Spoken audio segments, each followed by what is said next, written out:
Howdy folks, thanks for joining me in the kitchen. That means more than likely it's Extractaganza time. Number 26 to be sort of precise, and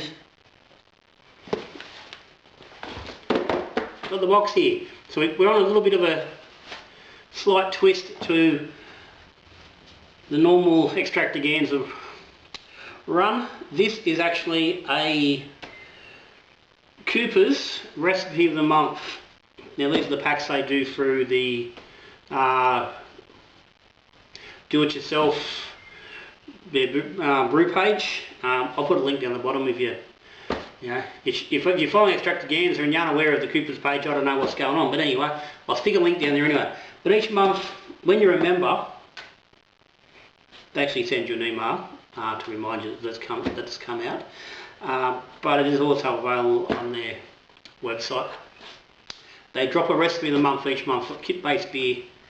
They do one which is a full-size kit, which is so it runs in the normal fermenter, and they also do a half size which is based on the Mr. Beer kits, which runs with their little half fermenters. They ship them out to you with no postage, free postage, and they're actually a pretty good deal. This kit costs $59, and it's got everything you need, which I'm going to show you just a second. That's good value. I actually went through and priced it individually, and it was about $3 cheaper than I was going to be able to buy if I bought the ingredients separately. I could have done it cheaper because there's some ingredients that I have in bulk that would save some money, but at the end of the day, this kit would probably still cost me at least $54 to put together myself. So they're good value, they come ready to go. So let's have a bit of a look at it. It's got on there what she is. Hop Slam IPA, Superdelic. The Superdelic Hop Slam. Now they do the Hop Slam a bit. I've seen it. I think this is the fourth recipe that I've seen and I've noticed. There could be more. I didn't do a bit of a real deep dive into the website, but just a quick look through the recipes, and there was at least 3 prior to this. So this is her. She's all packed up. As I said, get everything. You get an instruction sheet, which we're going to go through shortly. But before we get into that, let's have a look at what's actually in here. So I've had this kit for a couple of weeks. It was last month's pack. I just hadn't had a chance to get around to it. So, but anyway, so our base beer is the Australian Pale Ale. 1 can thereof. We also have 500 grams of light dry malt, a 1 kilo box of Brew Enhancer Free, the really good enhancer, 250 grams of Carapils, which is whole, and the seeds we go through, where I'd like to see them send this stuff out bloody already milled, but anyway. 3 25 gram bags of Superdelic hops. These are nice new Superdelic, not out much. I've used them recently on the New Zealand Hazy. 3 packs of them for 75 grams all up, and again, as we go through, you'll see why there's 3 25 gram packets. There is a 15 gram pack of German lager yeast. And this is another thing, if Coopers can do this for these packs, why don't they do it just in general for the kits? That's a better amount of yeast. But anyway, so we've got the good yeast. There's going to be a yeast under the tin, which we're not going to use. And they also include a bag of carbonation drops for your bottle priming. So this is one thing I'm not going to use because I won't bottle prime. We'll do this under pressure and bottle as such. So this is one place I could have saved some dollars, certainly, by not having to buy the carb drops. But it's not going to hurt me to stick them away, because occasionally when I'm doing the odd beer into a bottle, sometimes they come in handy. So they're all good. They include an invoice, which is always bloody nice. But here we go. Recipes. Let's get this box out of the way. Right now, we no longer need you. That's going to be good. Could come in handy and send stuff to people. I like getting extra boxes. Mrs. fucking hates it because they build up in the garage. But it's all good. There's room for it. Anyway. So the Cooper's Recipe of the Month Hop Slam IPA. New Zealand Superdelic. 21 litres. 5.4% ABV. So there's our targets. So anyway, let's have a look here. There's a long list of methods. Obviously this goes from start right through to bottling. So I'm going to follow these as close as possible, because obviously if you're doing this at home, yeah, that's probably like what you're going to do. But there will be some changes, and I will let you know when I've altered from the recipe. But I'll basically go through this step by step. So it says place the Carapils malt in a plastic Ziploc sandwich bag and crack using a rolling pin. There you go. We're one step in, and that's not what I'm doing. I'm going to take this stuff out and I'm going to run it through the bloody grain mill. I'm not frigging around with a rolling pin. In a good sized pot, around 5 litres it says, bring 2 litres of water to approximately 60 to 70 degrees Celsius. Add the cracked Carapils malt. And now, it says here, we recommend wrapping in a mesh cleaning cloth pulled straight from the wrapper. The old Chuck's cloth. This is what Coopers have always said, as long as I've been brewing beer, they've said you use a Chuck's cloth. No longer says to rinse it first, so maybe they've changed a bit of a processing step with the Chuck's cloths, but they no longer say to actually rinse it out first. And let steep for about 30 minutes, maintaining temps at 60 to 70 degrees. Okay, remove the Carapils malt by going up the corners of the mesh cloth and lift, allowing the liquid to drain from the malt back into the pot. Bring the liquid to the boil for 5 minutes. Okay, remove the pot from the heat, allow it to cool to approximately 80 degrees Celsius, and add 25 grams of Superdelic hops. So they want us to do a hop stand with some of the hops. Place the lid back on the pot and allow it to stand for 20 minutes. Set the pot in a cool ice water bath to cool, then strain into a fermenting vessel. Okay, so quickly through there. As I said, I'm going to go and crack the grain with my grain mill. While that's happening, I'm going to get some water onto the stove and get it up to temp. And I'm going to use a grain bag for the grain. I'm not going to use a bloody Chuck's cloth. So if you've got those things, do so. But anyway, I'm just having a quick glance through these instructions here. Nothing else I need to do of any great significance. Okay, all good. So I'm going to do that, get the water on, get this grain milled, and I'll be back.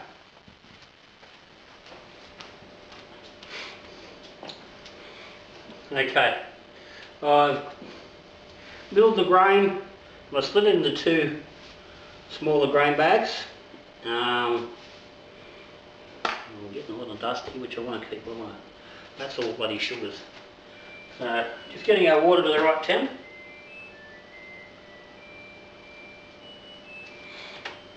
Wash machine getting all fucking happy because it's finished doing its job.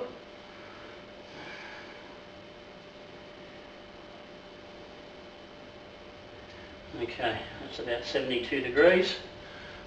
That's good. We'll drop a little bit when we put the grain in. So we'll pop that in and get this dust that's just gone onto the bench. Throw that all in there. Then throw half of it over the stove. Just a bit of a mix in. Okay, so as I said, yeah, we want to steep this now for 30 minutes, keeping it between 60 and 70 degrees. So I'll just check this every 10 minutes and add a little bit of heat under it if I need to. It's not massively important what temperature you're at, but just as long as you're in that 60s, you're going to be good. Same as, ideally when you're steeping any sort of grain.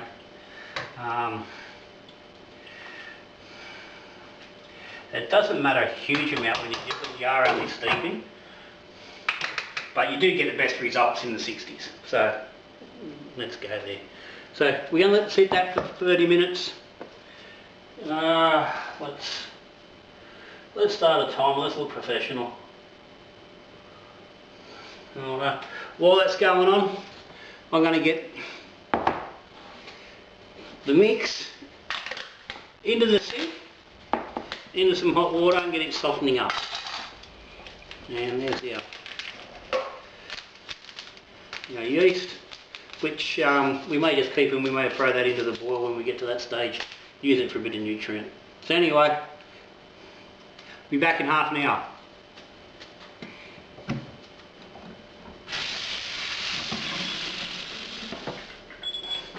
Right, that's been half an hour. So it says to get the grain out and bring this to a boil. I'm just going to give this one last little mix around, get all that goodness out of there.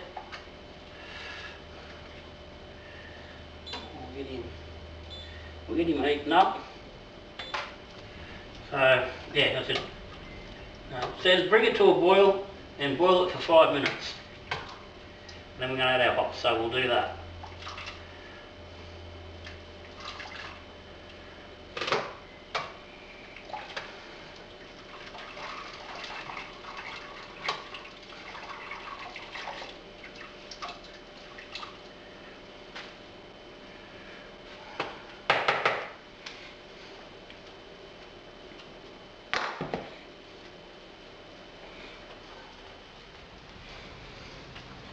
Righto, we've been boiling for 5 minutes, so we'll turn that off. Now, it wants me to add 25 grams of the hops into that, so I've just stuck them into a hop sock. That's what it says about using the Chuck's cloth. Now once this water 80 degrees, it says to let it cool to 80 degrees. I'm not going to bloody frig around waiting. Let's just use a bit of cold water and get to 80 degrees that way for our hop stand.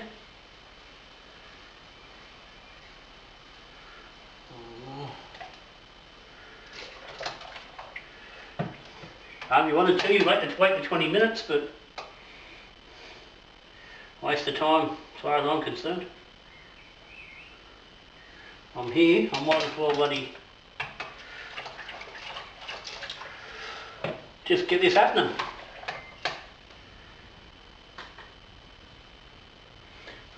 That's about 84, that'll do me. I'm happy with that. So we'll throw them in. Give them a little gentle stir. Get some motion going on there, why not? But just make sure the hops are wet. And it wants that to sit for 20 minutes. So we'll do that. Again, highly professional timing. And we're good.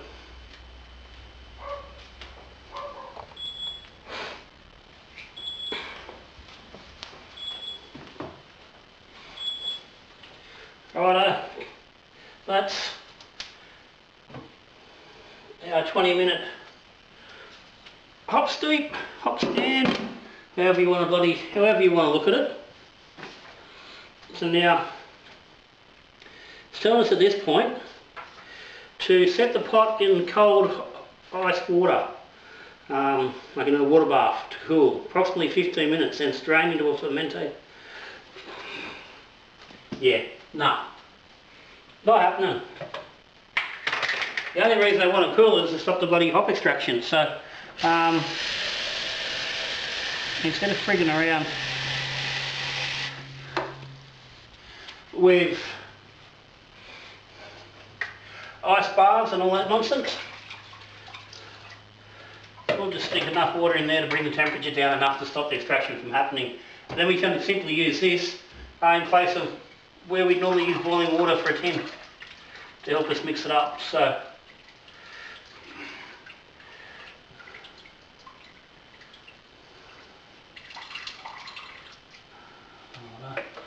drain the hops off a bit, and this just goes straight in the fermenter.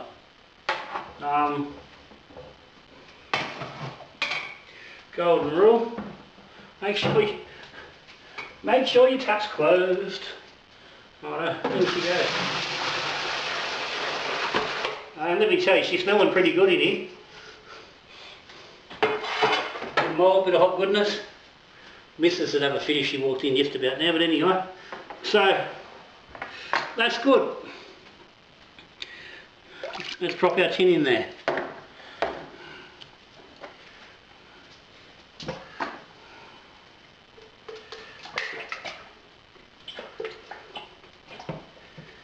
Again, you can stick this in an ice bath if you want and cool it, but it's really not necessary. It's a step that's not actually doesn't bring anything to the beer. And like I said, does nothing that some cold water won't do in here.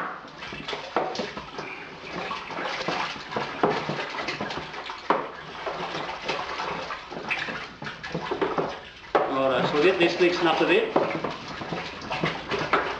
Just to tin it first, but while this is still fairly hot, so it mixes easy.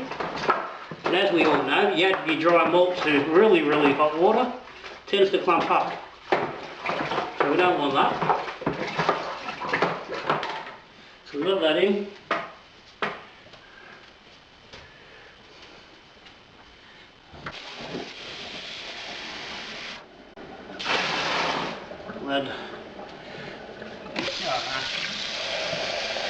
We'll add 2 more litres of water to this.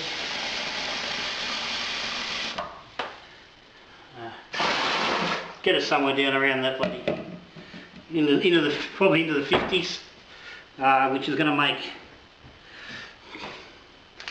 our powders a lot easier to dissolve.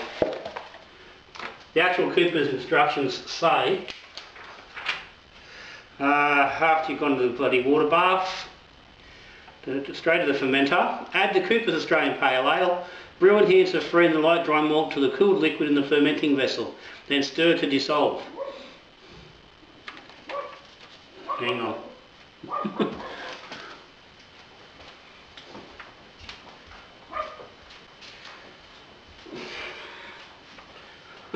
Sorry about that, there's bloody brown snake lingering around the pool, to make sure the bloody dog's not going to get itself bloody killed.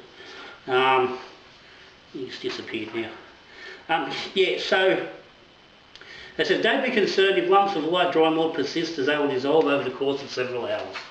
Yeah, so which is true, but I know a lot of brewers get a bit concerned when they get the lumps, and the main thing I don't like about it is it means you can't get an accurate, OG reading. And I like to get an OG reading. Even though, you can stick this stuff into a calculator and get a fairly accurate idea of what you're looking at. And Cooper's are telling us it's going to be about 5.4%, but that's only a guess, and that's only got given often expected attenuation of the yeast.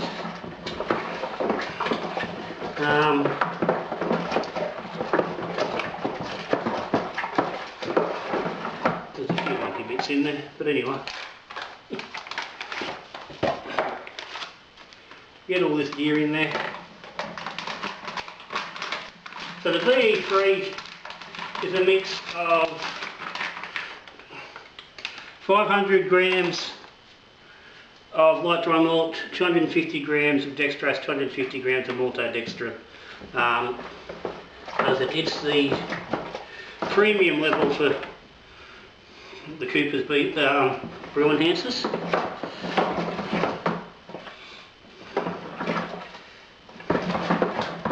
So we've got a bit in there, and with this only getting top up to 21 litres, that's going to help to bring up the depth of flavour from the pale ale. Obviously we're trying to get up to an IPA territory, so the lower volume is going to just lift the malt flavours, the underlying IBU that's already in the tin, and it's going to help to bring up the ABV as well. We've got the extra half kilo of sugar from the light dry malt, a little bit from the carapils. It's not going to bring much in the way of alcohol, very little really, but it's going to bring some character and help with some head retention and whatnot. Okay. So that's done. At this point they're saying to top up to 17 litres, check your temperature, and then finish out the 21 using cold water or tap water, depending on what you want, to get yourself in a range of 18 to 22 degrees to pitch your yeast. I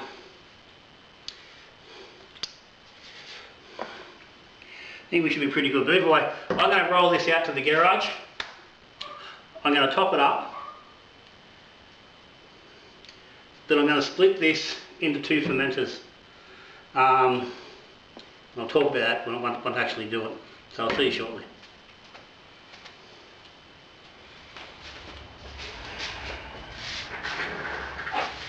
Righto. Fermenter is topped up to 21 litres. But as we know, it's not Little John's. We don't do something in the way of splitting the batch. So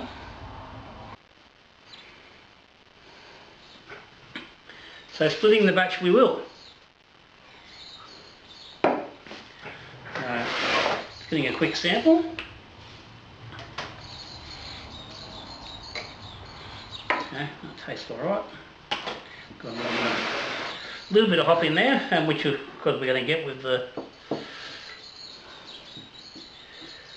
whirlpool steeping of the Superdelic. Now I'll get transfer happening over here.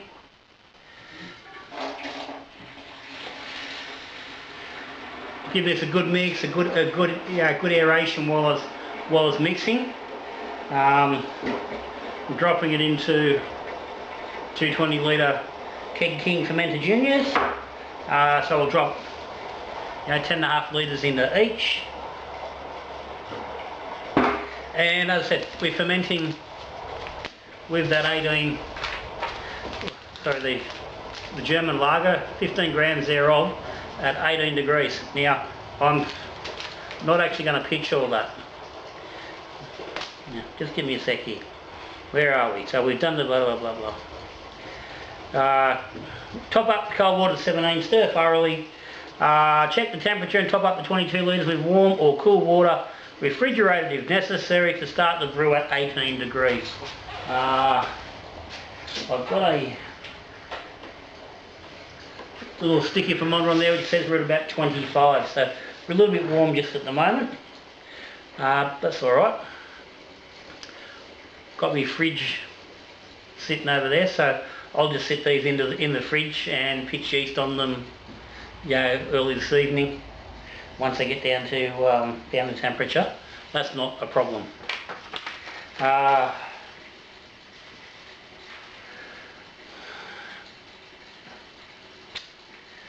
Start the brew at 18 degrees. Sprinkle the Cooper's German lager yeast and fit the lid. Place the FV in a location out of direct sunlight and ferment at 18 to 22 degrees Celsius. Fermentation should take around 7 to 10 days. On day 5, add the remaining 50 grams of Superdelic hops. Again, they recommend wrapping in a mesh cleaning cloth, pulled straight from the wrapper. Okay, there's about 10.5 litres in our first fermenter.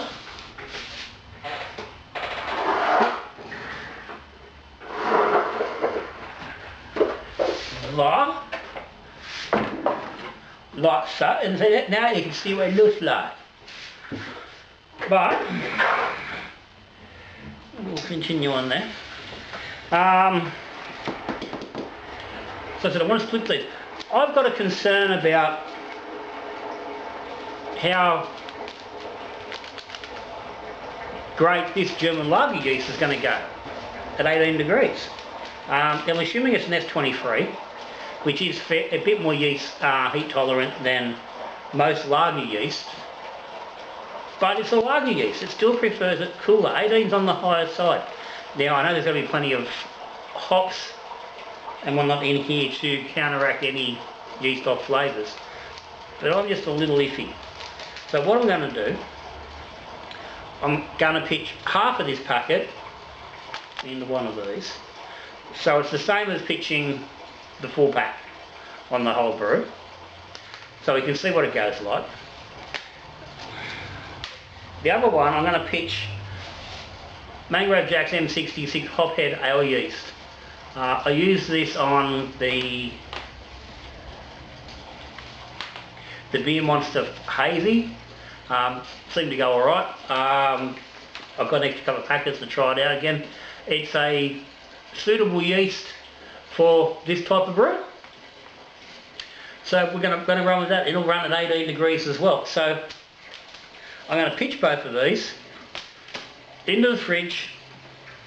I'm going to set the fridge at 17 degrees, just ambient in the fridge, and let these ferment at their own pace. We should get them up around 20 to 21 during active ferment. So it's going to be within that range that Cooper's is wanting us to brew at, and where both of these, or at least the hotbed is telling us is happy between 18 and 22. Cooper's is saying between 18 and 22 for the German lager yeast, so that should be fine. So that's where we're going. Day 5, it tells me to add the 50 grams, I've said that. Day 7, check the specific gravity, check SD again the following day, so on, blah, blah, blah. Brew is ready once it's stabled. Expect between 10:10, 10:15, blah, blah, the rest of fill your bottles, 2 carbonation drops, all that sort of stuff, store for 2 weeks, and then bloody, drink 3 weeks before it's ready.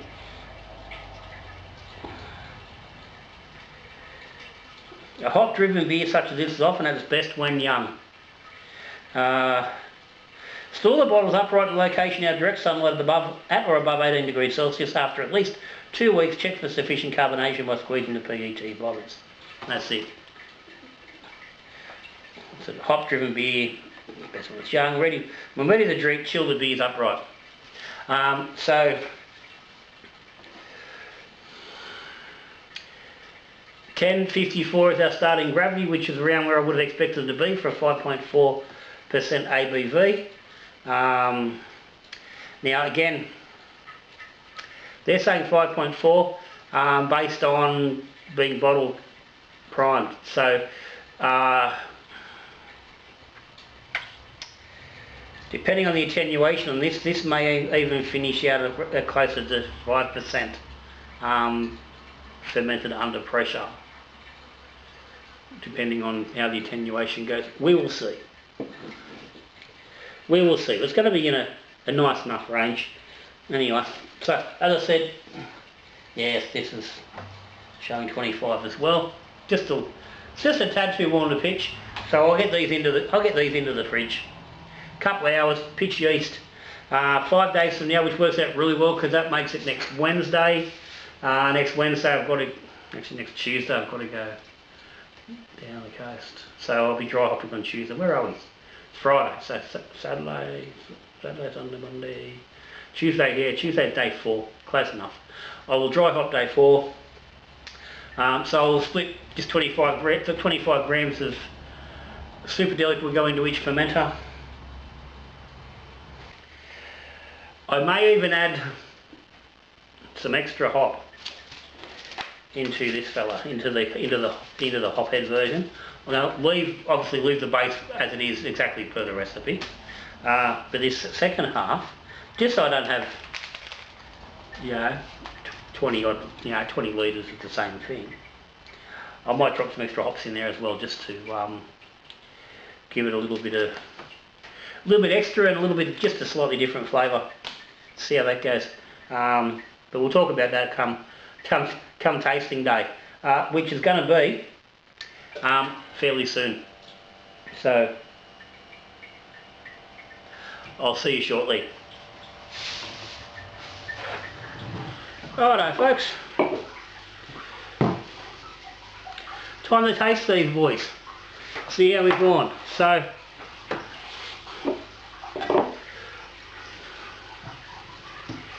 just refreshing myself where we're at. Cooper's Hop Slam IPA. So this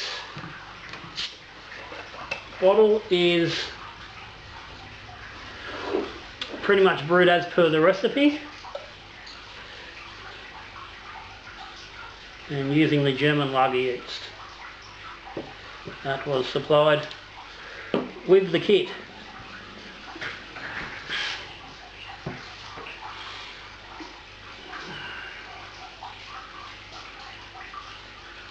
So we'd had 25 grams of Superdelic on day 4 of the dry hop.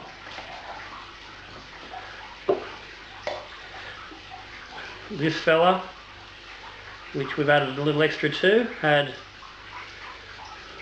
on day 4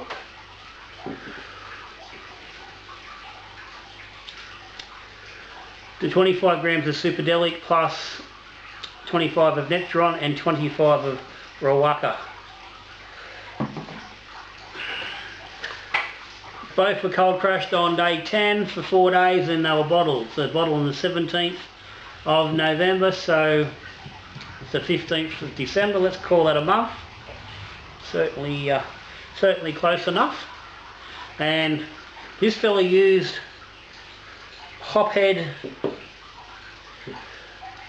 yeast, which is a Mingrove Jacks. I've explained during the video, it's got a enzyme, or it's designed to pick up the fruity notes on those sort of hops.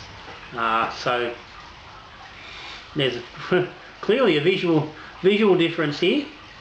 Now these were, I had a small amount of decks to each bottle when I was bottling, because they didn't quite have enough, I didn't have enough fizz on bottling straight from the fermenter. That one's a bit light. There's a bit more fizz in this fella, which might contribute a little bit to the head, but that's really making no effort to run ahead. What was the ferment temp? –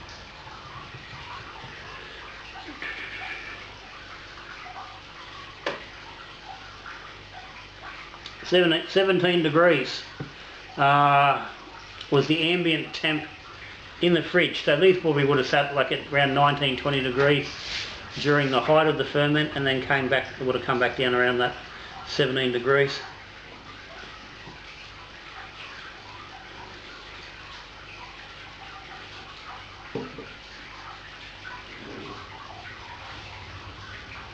So again, so this is using the Aussie Pale Ale as the base kit. So let's have a go at the as per the recipe.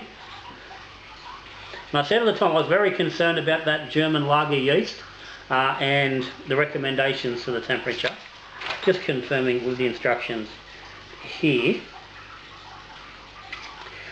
Place SV in a location out of direct sunlight and ferment at 18 to 22 degrees.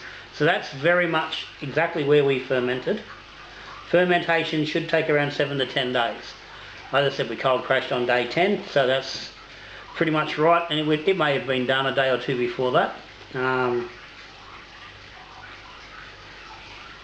Haven't actually got written down a gravity reading on day 10.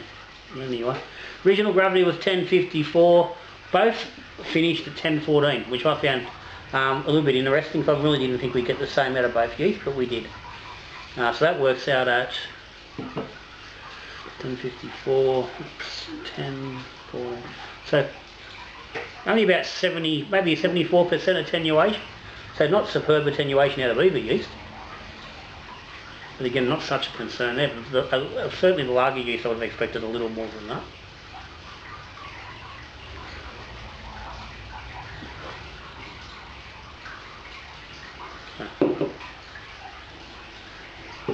There is a nose on there I'm not particularly excited about. But anyway, let's have a go at it.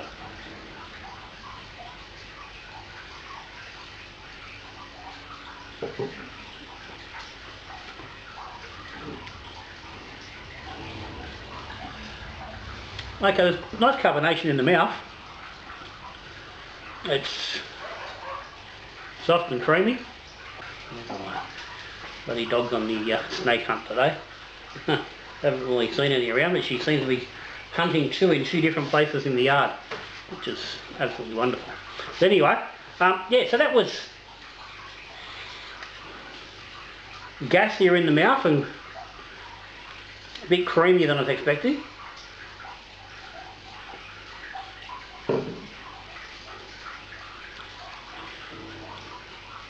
Yes, almost. Well, it's a bit creamy on the end palate. Okay, there's sort of three distinct parts to this brew.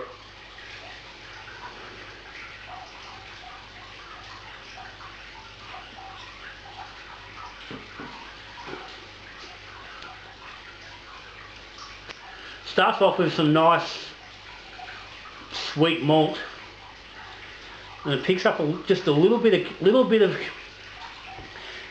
kit vibe and the kit sort of kit twang. Only it's not real big, and again, as I said with other beers, yeah, some people aren't going to really notice it. If you're not looking real hard, you might miss it, because there is a bit of flavour going on there, and that flows through that middle section where there's quite a big mouthfeel, and then rolls into some hops at the end.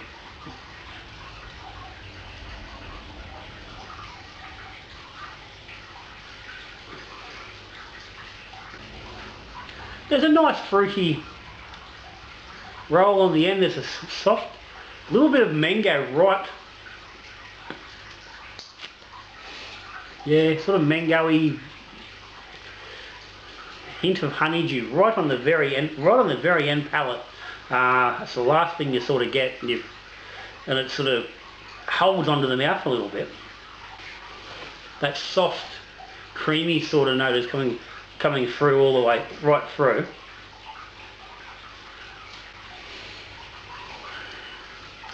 There's just a note right through the middle of the palate. Look what I mean, take the middle of the palate, it's like right down the middle of your mouth, where it's sort of going, you know, it's screaming kit beer and, you know, things that aren't particularly good. But either side of that, the lead in and the carry away are both quite nice. So interesting. I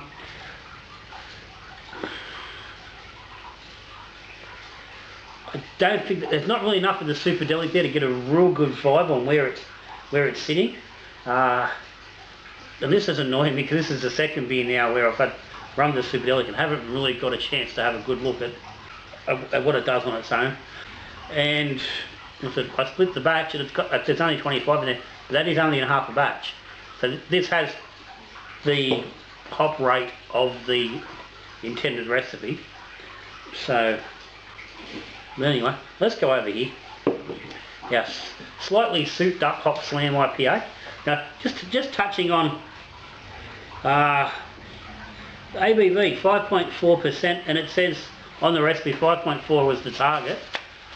21 litres. We got 10.5 litres in both fermenters, so we were at 21. So they're pretty smack on there. Expect the OG to be 10.10 to 10.15. So we're at 10.14. So have we got a little bit low? We might have gone a bit higher, but they've been pretty bang on with that. Okay, so this is hophead yeast and the extra 25 grams of Nectaron and Rawaka. There's definitely a more pronounced hoppy sort of note there. I'm not convinced it's particularly enticing though, and I'm going to think it's coming from that hophead yeast. But anyway, let's a little bit more carbonation in this one. The head was a little bit bigger.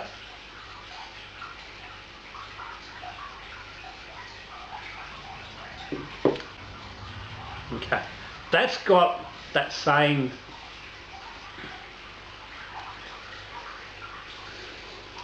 creamy sort of feel. It's not quite as deep as this fella, so I think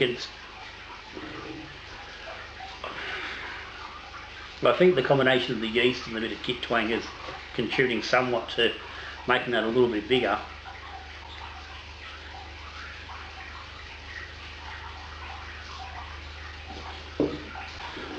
That's definitely drinking a bit lighter in the mouth. Again, which is interesting. So same final gravity, the only difference being being the yeast. And I say, I think there's definitely a bit of yeast note from being at that higher temperature in that brew, which isn't here. And I think that as a result it's coming across as being lighter, because you're not getting the flavours and the alcohol notes, the fusel notes, even the estery stuff coming through with that lager. You're not getting it here. The yeast here is just tagging up those fruit notes, and there's definitely a more elevated fruit note in this.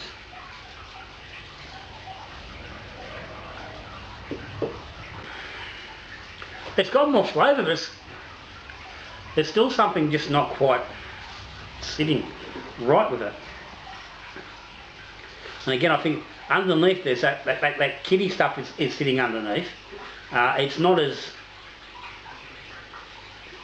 noticeable there. Those hops are trying to cover it a little bit, but I think this is the second brew now I've used the hop head. I used it also in the just trying to think what did I use it in. It was in the Beer Monsters hazy IPA, the fresh wort kit, and I thought with that, but I wasn't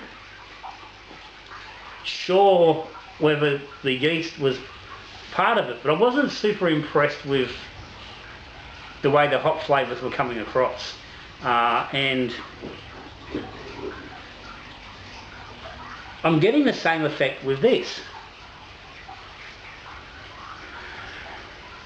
Now, I've done brews with Nectaron and Riwaka,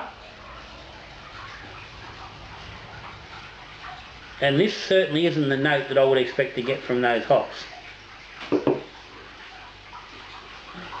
So, for me, I'm going to say that hop head yeast, for me, I'm not liking what it does. I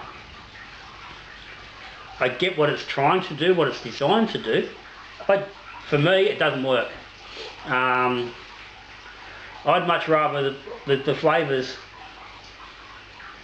and the aromas that I was expecting to get from using Nectaron and Riwaka in that dry hop, as opposed to what they've actually been left with from the yeast.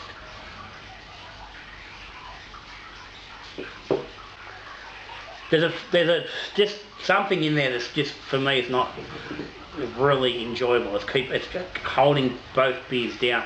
I can't really pick exactly what it is, and I don't think it's one thing. I think it's a combination of things. The body, for me, the body's a little bit too heavy, and I think that can contribute to some degree to the, it's not much, but the amount of maltodextrin in the BE3, and then adding carapils on top of that, so you're dropping in and an additional light dry malt with nothing in the recipe to balance that out. Now, for me, with what is a kilo of light dry malt, there's some dex in the BE3, but it's not a lot.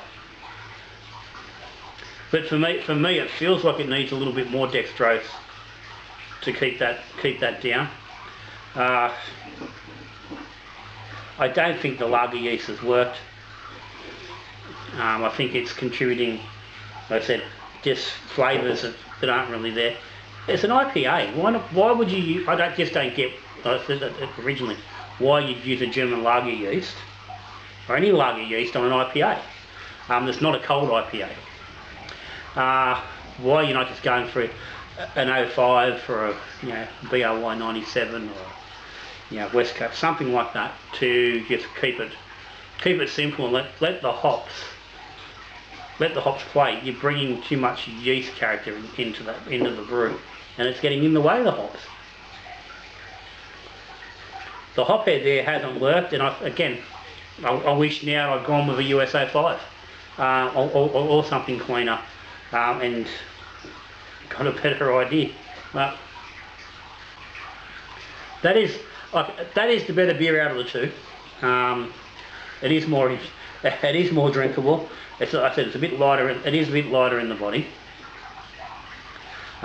It's certainly nicer to look at. It's got some head creation going on there, and that's going to be probably from the extra hops. But the reality is, the recipe, as it stands with Cooper's recipe of the month, it's mostly there. I really think that'd be just a decent yeast, and I actually think bringing it down to the 21 litres, and I get it that's been done to bring the alcohol content up, I think hasn't worked. Realistically, I think that would have been better at 22, even 23 litres, and using a bit more dextrose to bring the alcohol up, bring the body down a little bit, bring the alcohol back up to that 5.4 sort of range. I think it would have been a much more enjoyable beer. As it is, I can't recommend it, which really doesn't matter because you can't buy it anymore. But certainly, the recipe's going to sit on the Cooper's website, and as it is, I don't recommend brewing it. I had really high hopes for this. It's been a bit of a disappointment.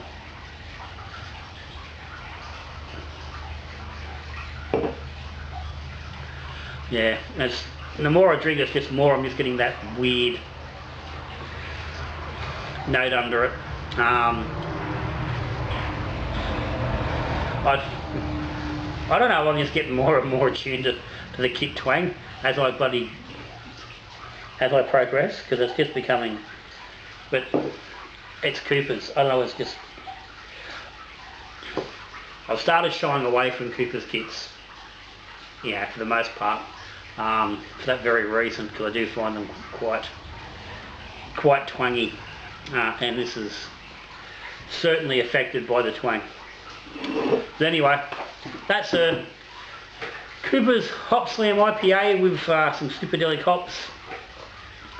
The Superdelic showing you enough interest that I still want to do something with them. I've got another 100 gram bag in the freezer. So into the new year, I'll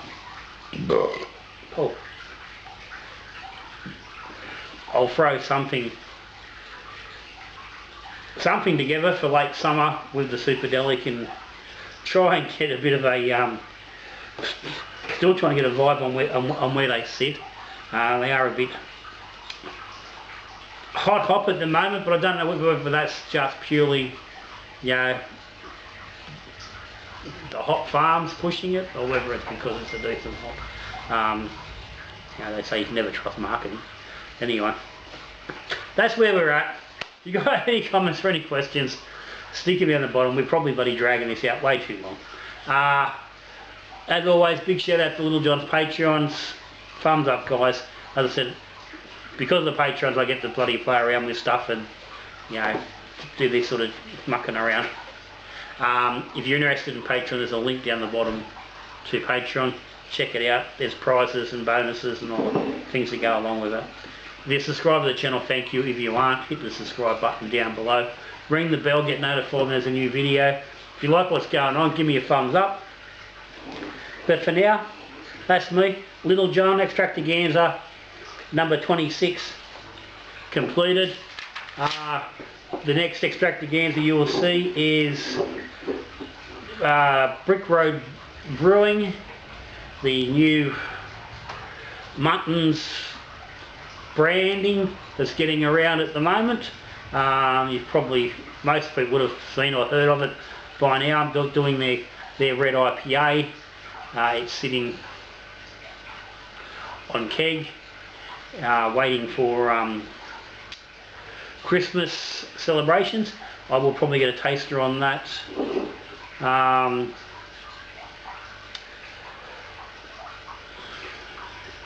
I'll probably try and get a taster on that between Christmas and New Year before I go away on holidays, so it doesn't have to wait till later in January. I'll post it up a bit later on. So that's all good. Extractaganza number 28 is over there cooling as we speak. You can maybe hear the trickle and the running of the cooling. But anyway, guys, gals, as always, thanks for joining me. But till I see you again, we're brewing beer, drinking beer, talking beer. Good brewing.